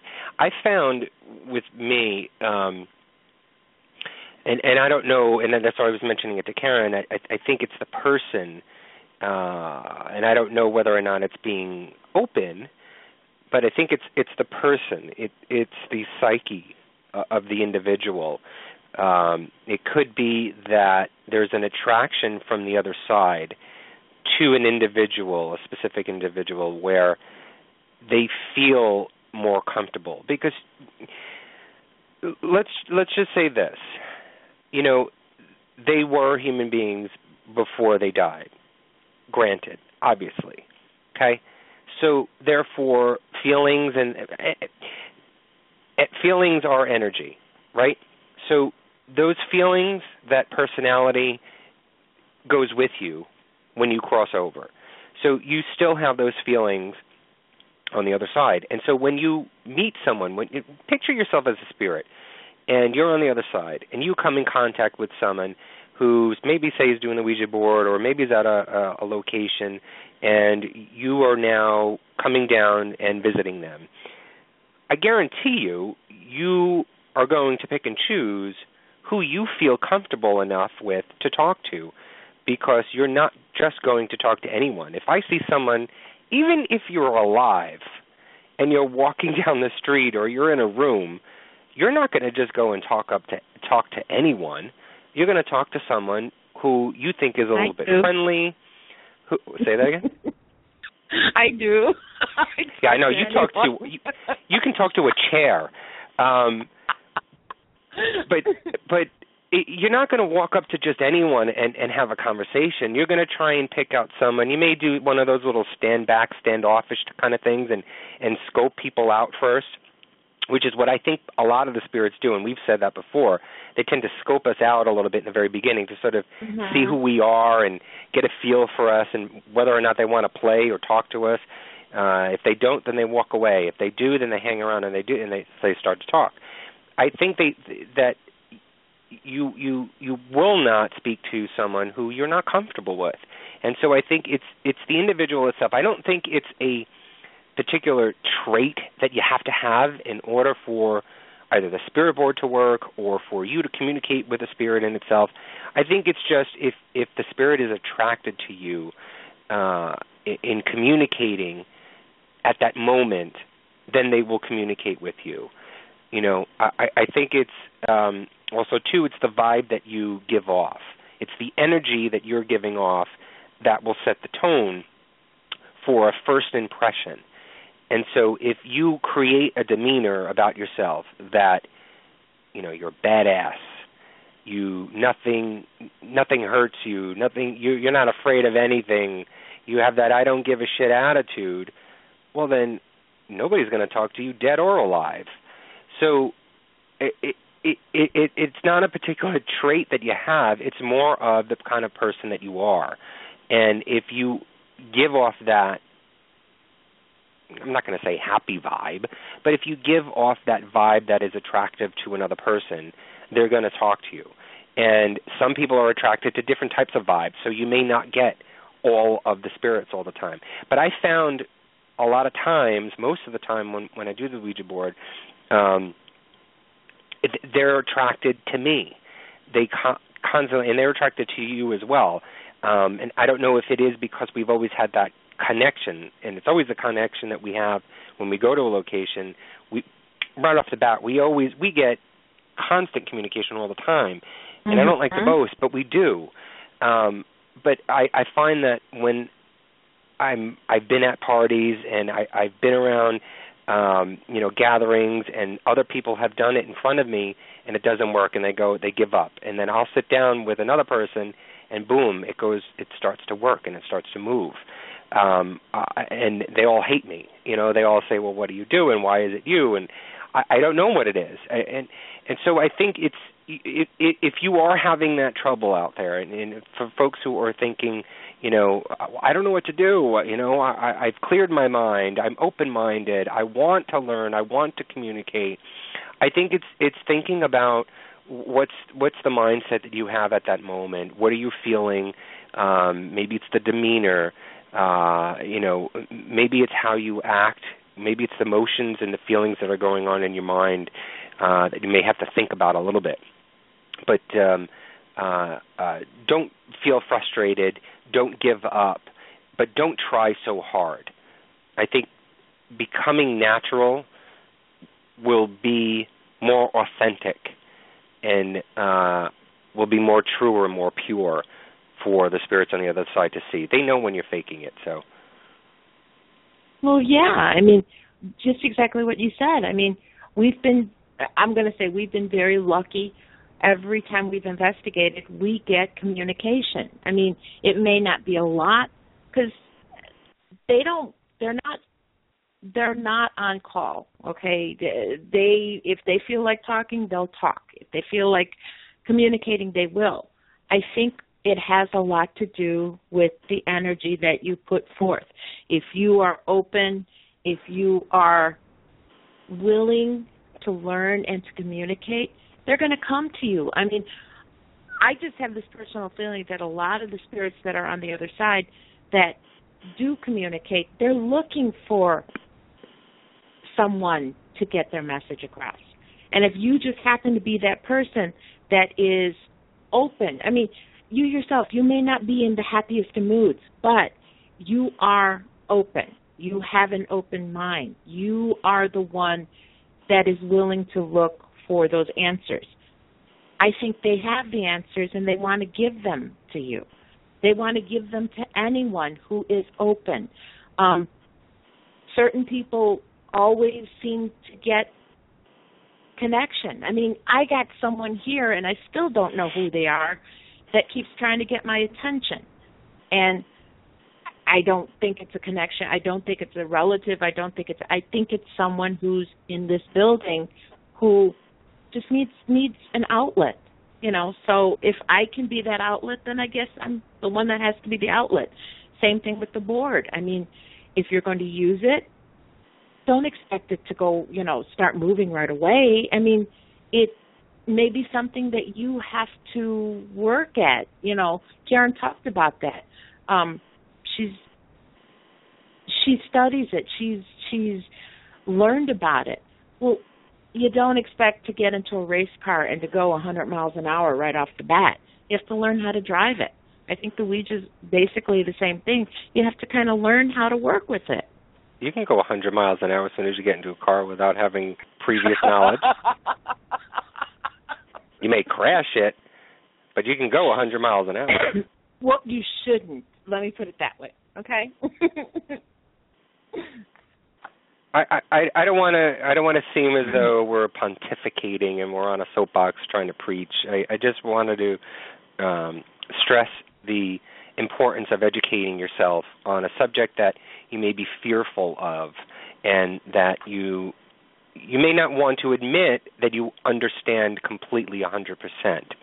And so hopefully the show will make you take a different look at if you are still in the I don't want to know anything about, I don't want to touch it, I don't want it in my presence, I don't want to know anything about the Ouija board. If you're still in that realm of thinking, it doesn't hurt, and it does not go, and I'm probably going to get nasty emails for this, it doesn't go against your religion to educate yourself on the Ouija board. I'm not going to go on that realm, but it doesn't go against your religion to educate yourself. It may go against your religion to utilize it, but it doesn't go against your religion to educate, to read a book about it or to read an article about it, to understand what it is. You know, we are all not saints in this world. We've all done sins. And if you want to get technical, you know, there are many things that we do unconsciously that we don't even realize are sins that are in the Bible. And so, therefore, understanding and reading about the Ouija is probably the least on that list to understand. So, I don't want to go on. I don't want to get onto the religion part of it. But anyway, just trying to educate yourself on what you don't know is the most important thing. And we've always stressed that enough. We can't stress that enough, that research and education and understanding the topic of the paranormal will continue always. You will never fully understand what the paranormal is all about. And that's the good thing about it, because it will continue your search. It will pull forth a spark in you to continue always learning and always searching and always looking for an answer. There's never going to be a aha moment or a point in your life. There will be a point in your life when you will find that truth, and that is when you die. Point blank. That is when you will find the truth. But until then, I think the amazing part of life is understanding what death is all about and what the afterlife is all about, because and it may sound morbid to people when you say, I'm into the paranormal and I'm into, understanding and learning all about death and talking to spirits and all that. People may think it's all so morbid and sinister and dark or whatever, but I found that it's the complete opposite, because it actually, learning about death teaches you about life, and it makes you understand what you're living for and what you should appreciate more in this day, right at this moment now, because understanding what is going to happen to you will diminish the fear and allow you to live a healthier, freer life now. That's the reason why I had first gone onto this path many years ago. And so it's not so morbid in my eyes. It's not so dark in my eyes. And understanding all of the topics within the paranormal just makes it even more interesting. And it actually makes you understand the psyche of many different people and how they operate, and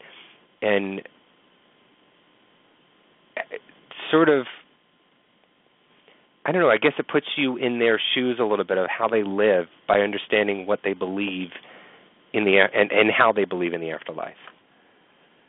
Well, yeah. I mean, I think one of the most beautiful things about life is learning. I think we're put here to learn.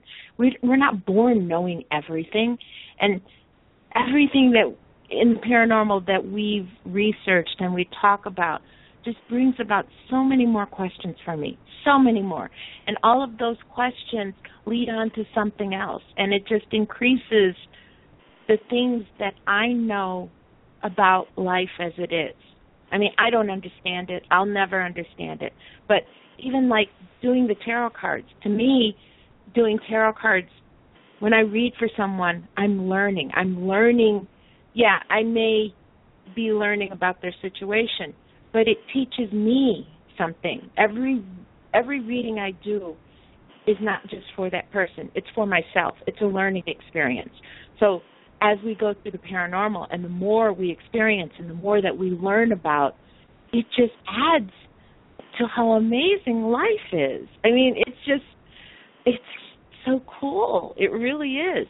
So a show like this that we talk about the Ouija, it's not to say, go out and get one and you really should do this. No, it's more learning about something that you don't know and maybe taking some of that fear away from it. We're not saying go and use one. If you're scared of it, you're scared of it. I mean, bottom line, you don't ever do anything that you're afraid of. But by learning what something is, you lessen the fear. I mean, talking to someone from the Church of Satan, didn't make you evil. You were already evil. I think last week, Jeffrey Dahlman was calling you the devil, not me.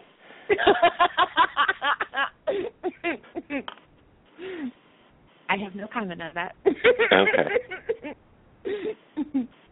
Now, I'm glad we had Karen Dalman on the show.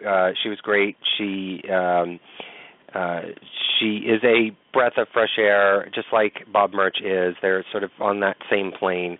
And I would love to go to Baltimore and, listen to her speak, and Bob and everyone else. That does sound like a great OuijaCon.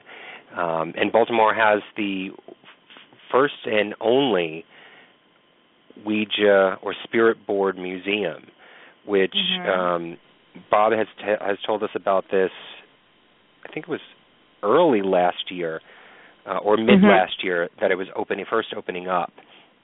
and it just has amazing information and exhibits on the spirit board and spiritualism and the history on the Fold family and just everything.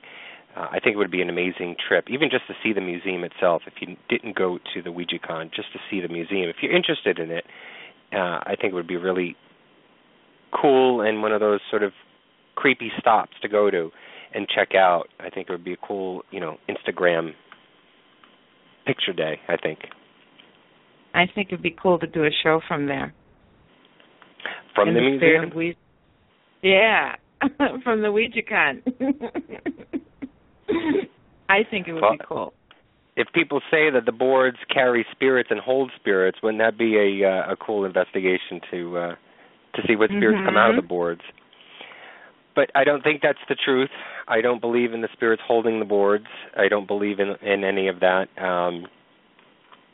But anyway, I would just like to see locations kind of lose the fear of it. I really would, because I think some of the locations, I think it would be really interesting to see what else you get. It's just another tool. It's just like using the spirit box or the ovulus. I mean, there's no fear of that, and you allow those in. And I just think the Ouija is just one other tool. And hopefully in the future, some locations will change, just on my wish list. We have, and you've seen it on television and online, and stories from other groups that have talked about their experiences. When they've done it just from speaking to spirits at a location. Technically, you don't need a board to do that. You have great encounters without it. But yeah, I mean, an added tool can only help add to the experience or to the roster of possible evidence, whether or not it's believable evidence. Obviously people can't even believe a video. So what are they going to believe in a Ouija board moving? There's also the folks out there that say, and there's the scientific community stating that we move the board. There's that terminology which is skipping my mind right now. I think it's something with an I, a word with an I, that the muscle motor movement in our hands unconsciously moves the planchette over the board, and we subconsciously are moving it as we are communicating, as we are talking. We are moving the actual planchette ourselves, and subconsciously doing that, not even realizing it. But I don't believe in that school. I don't believe in that idea that we're moving it. There's just too many things that come out of speaking to the board that, even like Karen said, she didn't even know that her friend's sister died. So how could she subconsciously have a muscle movement to create that answer while communicating? There's just too many, quote unquote, coincidences that happen.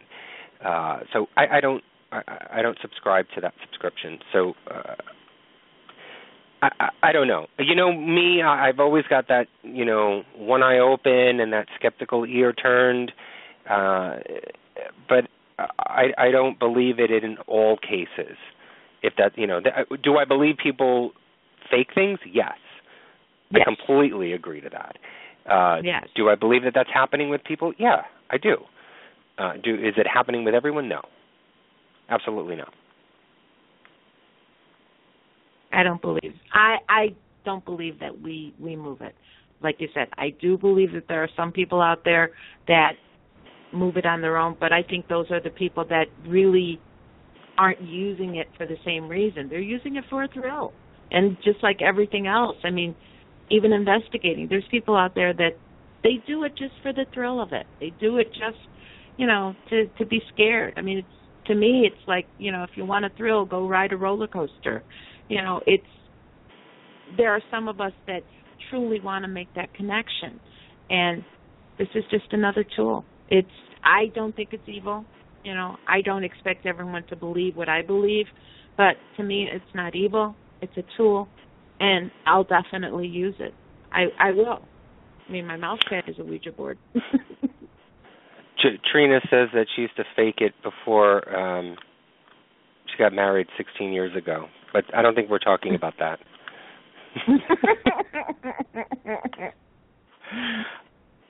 So there you have it, folks. The other side of the Ouija board. We've talked about that several times. We'll probably have more discussions on it. I'd love to do another debate on the Ouija board.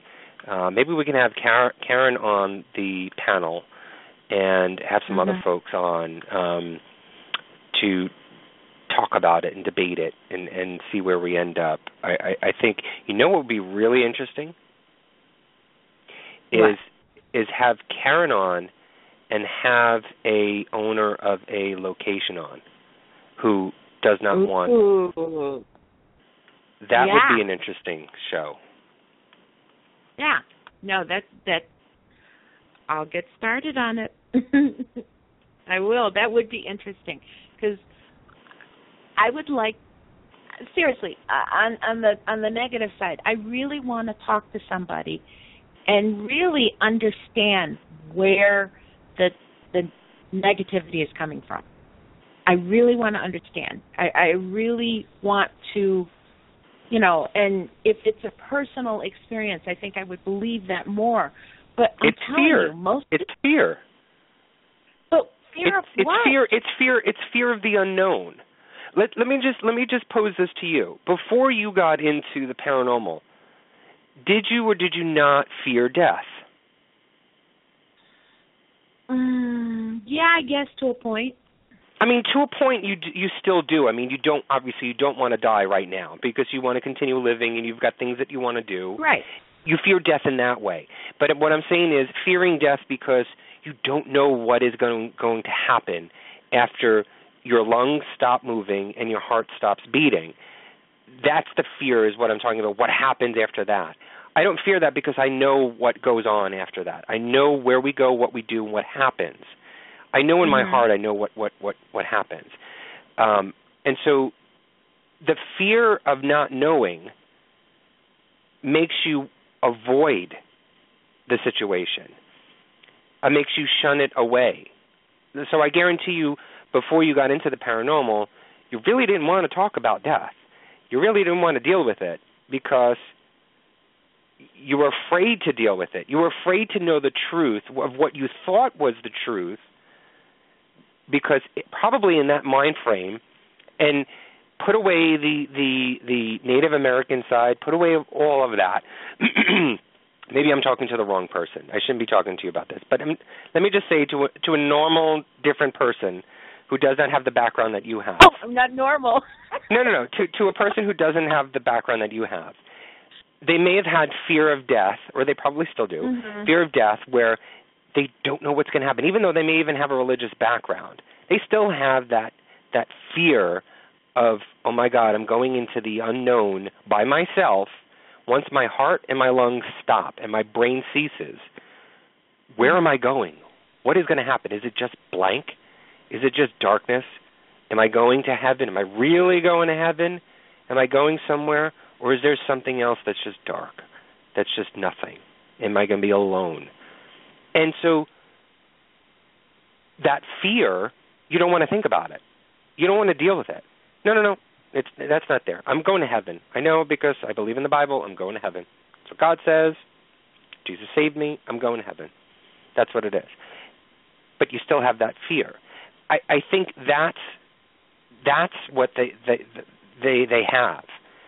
That's because they don't want to deal with the Ouija board. They don't want it near them. They don't want to have to deal with it. They don't want it in their home. They don't want it in their life because they fear it. They don't know what goes on. They believe it's some voodoo, hoodoo, devilish, demonic, satanistic, ritualistic game. And I think that's where it comes from, why people don't understand it, or why people fear it, or why people don't want it near them. Yeah, I guess so. it's just hard for me to understand that. I mean, with my background and everything that I've learned, I mean, growing up, I mean, death was kind of part of life. I mean, you know it's there. But, yeah, I guess it is the fear of not knowing where you're going to go, which fuels my search into the paranormal. I want to know. I want to know what it's like on the other side. I want to know where we go and what we see and what we feel. And when our energy leaves this plane and it goes to the next plane, how cool is that going to be? I don't see it as a dark, forbidding place. I see it as a new beginning. I can't wait to haunt the crap out of some people on a list that I'm going to create. Can't wait. My list is already made. Oh, I have a list, but it just keeps growing. All right. Thank you, Karen A. Dahlman, for coming on the show. Great topic. Always a great topic to talk about the Ouija. Thank you guys in chat and everybody for listening. It's been a great show. I think it's time that we talk about who is the fan of the week, Lucy. Oh, this week our Paranormal Review Radio fan of the week is Ashley Langley of Lake Jackson, Texas. Ashley just recently messaged us. She said, I just recently found the podcasts on YouTube, and I'm a huge fan. Thanks for adding me. Love from Texas. A little bit about Ashley. She likes Kill, Switch, Engage, Slipknot, Shakira, The Dead Files, Ghost Adventures, Paranormal State, Game of Thrones, and, of course, she likes Paranormal Review Radio. Thank you so much for listening, Ashley, and congratulations. Yeah, Ashley, thank you so much for that great note that you sent us. And did you pick her because she likes Game of Thrones? Is that why? Maybe. No. I'm kidding. Don't forget, if you want to be a Paranormal Review Radio fan of the week, just like us on Facebook, or as Ashley did, just subscribe to us on YouTube at Paranormal Review Radio. Well, the Ouija continues to have a negative reputation due to the lack of true research into what it can truly do. As we saw tonight, there is a right way and a wrong way to use this tool, and just like anything else we do when attempting to contact the other side, the preparation we do before communicating can make all the difference in the results we get.